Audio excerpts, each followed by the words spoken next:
also, as well as those two, we have a third type, which is just the character.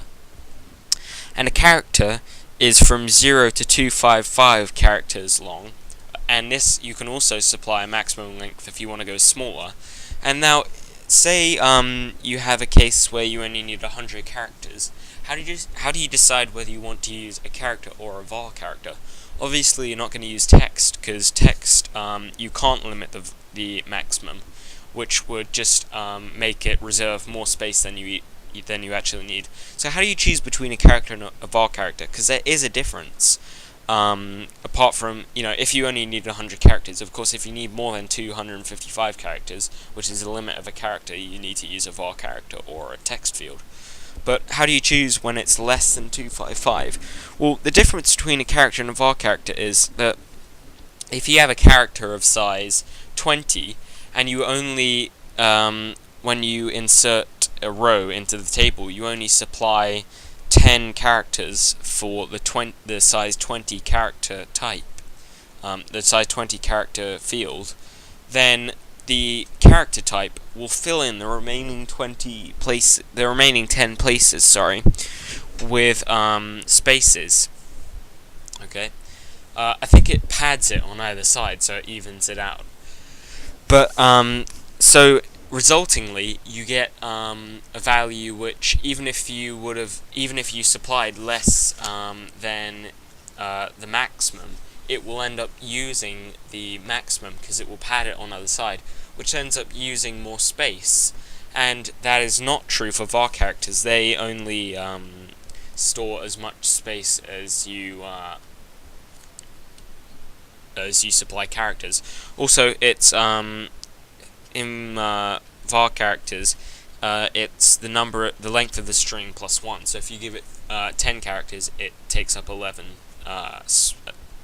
sizes, or 11 spots out of the 20 that you've allowed it.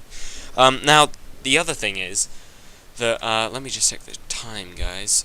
Okay, it's going pretty good. The other thing is that var character. The other thing is that MySQL actually handles strings which have a constant value better than strings which have a differing value, which means if you use a character and it's a small value, like 10 characters long or 20 characters long, because if you only supply 10 but it uses up 20 isn't actually that much space taking up. So in that case, it might be better to use a character, because it would always be 20, because it would take up the rest of the space no matter what. And even if you didn't use all those 20 spaces isn't actually that much memory used up. So in that case, it would be good to use a character. But if you so only use a character if you know a set length, or you know roughly it's a small value and you know the maximum for it. Otherwise, use a var character. Okay, guys, and use a text if actually, I don't know why you'd use a text, but yeah, that's your choice, really. You'd use a var character if you wanted more than 255, but you wanted less than 65,000, I guess. Otherwise, use the text. Okay. Because actually, yeah, text will have a constant size, won't it? Because you can't limit it. That will mean it will have a constant size. But yeah. Now, moving on, we've got just a few more. The date type allows us to store dates in the format of a 4-digit year, then a dash, then a 2-digit month, then a dash, then a 2-digit day. And there are lots of other types of ways of storing dates, like there's date time, there's timestamp, and there's time as well. You can look all those up and see how it stores those values, but I'm just going to cover the date. And the final one I'm going to cover now is the bool, which is just a true or false value. Okay. So there you go. Now for username, I'm going to use a var character, and I'm going to use a character because it's going to be a fairly small. I'm going to limit it to 30. Okay, and I'm going to limit the password. I'm going to make it a character as well and limit it to 30. And for email, I'm going to make it a var character though, because it's going to be 80 for my email. And for my first name, I'm going to make it a character and a character and limit this one to 30. I'll limit these two to 30 as well. So now we've covered all those. Also, I'm just going to cover this column here. You can see there's a column which says null, and then there's some checkboxes here. If when you make a new row in the table, there is a certain field which you don't actually need to fill out a value for. So if you don't mind whether your user supplies an email or not, you can set this value to be null. If you don't set it to be null and that value is not supplied, then the row won't be inserted. It will throw a MySQL error. But if you do set it to null and it isn't supplied, that will be okay, because you've set it to you've set it so that it can be null or it can be filled, so it doesn't matter. So that's that row. I'm going to keep them all not null. And now I'm going to go to the top one. I'm going to call this ID field, and I'm going to set it to a tiny int, or actually, tiny int goes from 0 to 255, doesn't it? I'll set it to a small int, so we've got 0 to 65,000.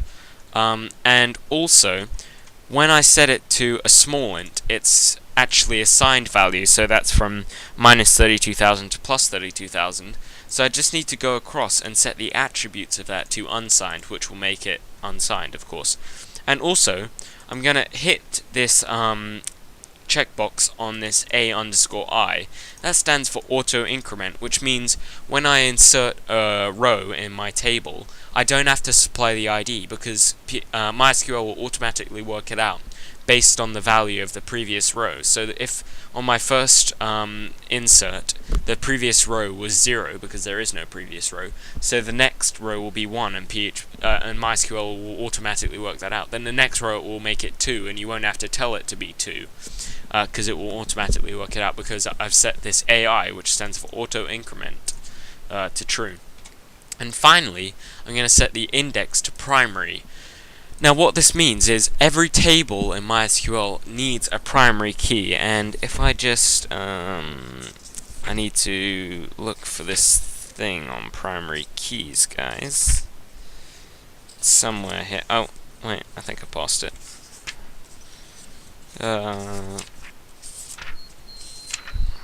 Here we go. Okay, so there's 3 things a primary key must be, or must have, or must be and must have. It must always have a value. The primary key must always have a value. Okay. Number 2, the value must never change. So once you've inserted the row, you must never change the value of the primary key.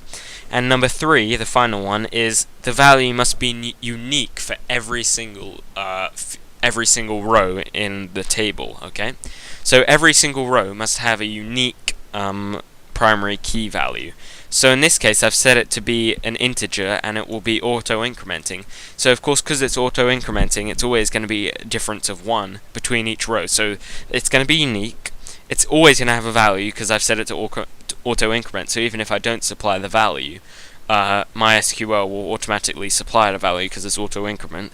And never change is just up to us. We just have to never change it, basically. And basically, you're probably wondering what a primary key actually is. It's basically a unique way, a way of uniquely referring to a record in a database, and MySQL just requires it. So finally, let me check the time again, guys.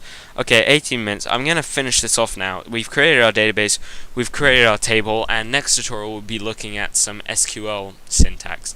So all you need to do now is hit save, and if all is well, you should see up here table data users has been created. Anyways, guys, over and out.